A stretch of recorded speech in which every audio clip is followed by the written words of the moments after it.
अनेक प्रकारची उपकरणं वापरण्यासाठी आपल्याला इंधन लागतं, जसं की पेट्रोल, डिझेल, केरोसिन, कोळसा किंवा लाकूडही. हे इंधन जाळून आपण त्यातून ऊर्जा निर्माण करतो आणि मागे उरते ती त्या इंधनाची राख किंवा त्या इंधनाचा धूर. पण कल्पना करा, अशी एखादी यंत्रणा जर विकसित झाली जी इंधन जाळल्यानंतर ऊर्जा निर्माण करेलच, पण सोबत नवीन इंधनही तयार करेल. म्हणजे स्वतःच्याच राखेतून जन्म घेणारा एखादा फिनिक्स आपल्याला लाभला तर. थोडं फ्युचरिस्टिक वाटतंय ना? पण आता ही कवी कल्पना राहिलेली नाहीये. भारतीय शास्त्रज्ञांनी खरंच असा एक फिनिक्स पक्षी शोधून काढला आहे. त्यांनी अशी यंत्रणा विकसित केली आहे की जी ऊर्जा निर्माण करेलच, पण सोबत नवीन इंधनही तयार करेल. नमस्कार, मी डॉक्टर मधुरा रानडे काणे आणि तुम्ही पाहत आहात माझं चॅनल प्रमेय. आज अक्षय तृतीयेच्या मुहूर्तावर आपण जाणून घेऊयात भारतासाठी अक्षय ऊर्जा निर्माण करणाऱ्या फास्ट ब्रीडर रिॲक्टर बद्दल.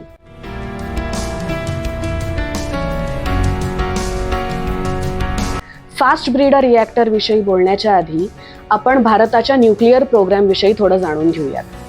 भारताकडे अनेक न्यूक्लिअर पॉवर प्लांट्स आहेत, जसे की तारापूर, कल्पाकम, काईगा, नरोरा. पण हे न्यूक्लिअर पॉवर प्लांट्स चालवण्यासाठी एक विशिष्ट प्रकारचं इंधन लागतं, जे आहे युरेनियम 235. पण हे युरेनियम 235 आपल्याकडे नाही. त्याकरता भारत अनेक देशांकडून, जसं की रशिया, उझबेकिस्तान यांच्याकडून हे युरेनियम 235 विकत घेतं आणि आपले न्यूक्लिअर पॉवर प्लांट्स चालवतं. अगदी 2008च्या ऐतिहासिक न्यूक्लिअर डील मधून सुद्धा भारताने US कडून हे युरेनियम 235 घ्यायला सुरुवात केली. पण यामुळे झालं काय? आपले न्यूक्लिअर पॉवर प्लांट्स चालू ठेवण्यासाठी, त्यांच्यामधून ऊर्जा निर्मिती करण्यासाठी आपली इतर देशांवर डिपेंडन्सी आली. पण 6 एप्रिल 2026 रोजी आपल्या शास्त्रज्ञांनी फास्ट ब्रीडर रिॲक्टरचा दुसरा टप्पा यशस्वीरित्या पार केला आहे. त्यामुळे अणुऊर्जा क्षेत्रात आत्मनिर्भर होण्याच्या दृष्टीने आपल्या देशाने पुढचं पाऊल टाकलं आहे. पुढचं पाऊल नव्हे, तर चांगलीच मोठी गरुड झेप घेतली आहे.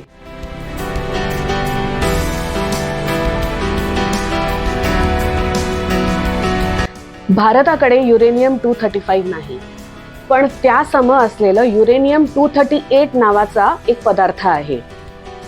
फरक एवढाच की युरेनियम 238 हे युरेनियम 235 सारखं थेट जाळता येत नाही. असं समजा की युरेनियम 235 हे सुक्या लाकडासारखं आहे, त्यामुळे ते थेट जाळता येतं. पण युरेनियम 238 हे ओल्या लाकडासारखं आहे. ज्याप्रमाणे ओल्या लाकडावर काही प्रक्रिया घडवून त्याचं सुक्या लाकडात रूपांतर करावं लागतं, त्याचप्रमाणे या युरेनियम 238 वरही काही प्रक्रिया घडवून आणावी लागते. फास्ट ब्रीडर रिॲक्टरच्या पहिल्या टप्प्यात शास्त्रज्ञांनी युरेनियम 238 वर काही प्रक्रिया केली, ज्याच्यातून त्यांना प्लुटोनियम नावाचा पदार्थ मिळाला. हे प्लुटोनियम इंधन म्हणून वापरता येणार होतं. पण यासोबतच शास्त्रज्ञांच्या असंही लक्षात आलं की हेच प्लुटोनियम परत युरेनियम 238 वर प्रक्रिया करण्यासाठीही वापरता येऊ शकतं. म्हणजे होतंय काय की प्लुटोनियम हे युरेनियम 238 वर प्रक्रिया करणार आणि त्यातून परत प्लुटोनियमच निर्माण होणार. इन अदर वर्ड्स, या प्रक्रियेत प्लुटोनियम हे प्लुटोनियमलाच परत जन्माला घालत असल्यामुळे याला प्लुटोनियम ब्रीडिंग किंवा प्लुटोनियमचं प्रजनन असं म्हटलं गेलं. फास्ट ब्रीडर रिॲक्टरच्या दुसऱ्या टप्प्यामध्ये शास्त्रज्ञांनी हेच यशस्वी करून दाखवलं आहे.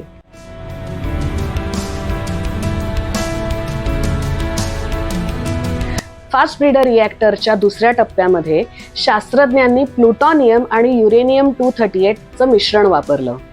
हे प्लुटोनियम जेव्हा जळतं तेव्हा त्यातून न्यूट्रॉन्स नावाचे कण बाहेर पडतात. असे 3 न्यूट्रॉन्स बाहेर पडतात.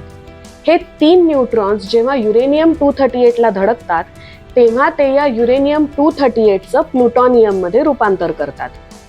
याशिवाय प्रत्येकी 3 न्यूट्रॉन्सही उत्सर्जित करतात. आता हेच 3 न्यूट्रॉन परत युरेनियम 238 ला जाऊन धडकतात आणि त्यातून परत 3 प्लुटोनियमचे अधिक अणू तयार होतात. थोडं क्लिष्ट होतंय का समजायला? सोप्या भाषेत समजून घ्यायचा प्रयत्न करू. समजा आपल्याकडे एक आंब्याची कोय आहे. ही कोय आपण पेरली तर त्यातून जे झाड तयार होतं ते झाड शेकडो आंबे तयार करतं आणि या शेकडो आंब्यांच्या शेकडो कोयीही तयार होतात. आता या शेकडो कोयी पेरल्या की त्यातून हजारो आंबे आणि हजारो कोयीही तयार होतात आणि अशाच प्रकारे ही संख्या उत्तरोत्तर वाढतच जाते.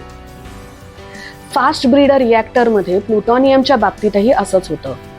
म्हणजे प्लुटोनियमचा एक अणू हा प्लुटोनियमचे 3 अणू तयार करू शकतो आणि हेच 3 अणू पुढे प्रत्येकी 3 प्लुटोनियमचे अणू तयार करू शकतो. ही प्रक्रिया अशीच चालू राहिली तर प्लुटोनियमचं अनकंट्रोल्ड ब्रीडिंग होऊ शकतं आणि यामुळेच यातून निर्माण होणारी ऊर्जा सुद्धा अनकंट्रोल्ड होऊ शकते. त्यामुळे या प्लुटोनियमच्या ब्रीडिंगवर नियंत्रण मिळवणं हेच या टप्प्यातलं सर्वात मोठं आव्हान होतं. 6 एप्रिल 2026 रोजी शास्त्रज्ञांनी यावर नियंत्रण मिळवण्यात यश मिळवलं. त्यांनी एक असं तंत्रज्ञान विकसित केलं ज्यामुळे जेवढं प्लुटोनियम जळतंय तेवढंच प्लुटोनियम निर्माणही होतंय. आता ही रिॲक्शन सेल्फ सस्टेनिंग झाली आहे. म्हणजे हे ऊर्जा निर्मितीचं आणि इंधन निर्मितीचं सत्र कुठल्याही हस्तक्षेपाशिवाय सतत चालूच राहणार आहे.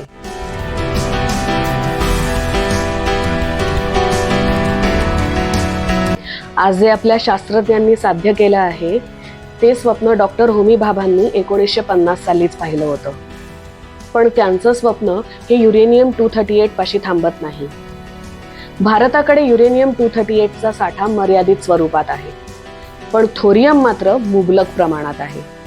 डॉक्टर भाभांच्या विजनप्रमाणे हे स्टेज 2 मध्ये विकसित केलेलं तंत्रज्ञान थोरियमच्या बाबतीतही जर वापरता आलं तर पुढील अनेक वर्ष भारताला ऊर्जा निर्मितीसाठी कुठल्याही देशावर अवलंबून राहायची गरज पडणार नाही आणि ऊर्जा निर्मितीच्या क्षेत्रात भारत संपूर्णपणे आत्मनिर्भर होईल.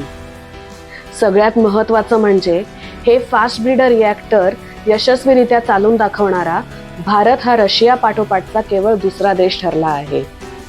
फास्ट ब्रीडर रिॲक्टरमधली शास्त्रीय, तांत्रिक आणि आर्थिक गुंतागुंत बघता अनेक देशांनी याचा नाद सोडला. But India persevered. आपण हार मानली नाही. भारताच्या न्यूक्लिअर प्रोग्रॅमचे जनक असलेले डॉक्टर होमी भाभा यांचं स्वप्न पूर्ण करण्यासाठी आपले शास्त्रज्ञ अथक अविरत मेहनत करतच राहिले आणि आज जवळजवळ 75 वर्षांनी त्यांनी हे तंत्रज्ञान यशस्वी करून दाखवलं आहे. त्याकरता आपल्या शास्त्रज्ञांचं कौतुक करावं तितकं थोडंच आहे. हा व्हिडिओ आवडला असल्यास तसं कमेंट्समधून नक्कीच सांगा आणि असेच अजून व्हिडिओज पाहण्यासाठी या प्रमेय चॅनलला लाईक, फॉलो, शेअर आणि सबस्क्राईब करायलाही विसरू नका. धन्यवाद.